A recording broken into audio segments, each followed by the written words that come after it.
آمن الرسول بما أنزل إليه من ربه والمؤمنون كل آمن بالله وملائكته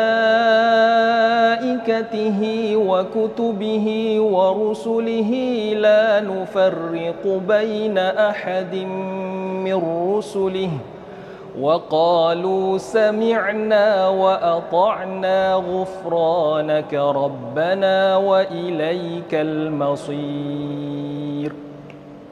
لا يكلف الله نفسا إلا وسعها لها ما كسبت وعليها ما اكتسبت ربنا لا تؤاخذنا إن نسينا أو أخطأنا ربنا ولا تحمل علينا إصرا كما حملته على الذين من قبلنا ربنا ولا تحملنا ما لا طاقة لنا به واعف عنا واغفر لنا وارحمنا أنت مولانا فانصرنا على القوم الكافرين.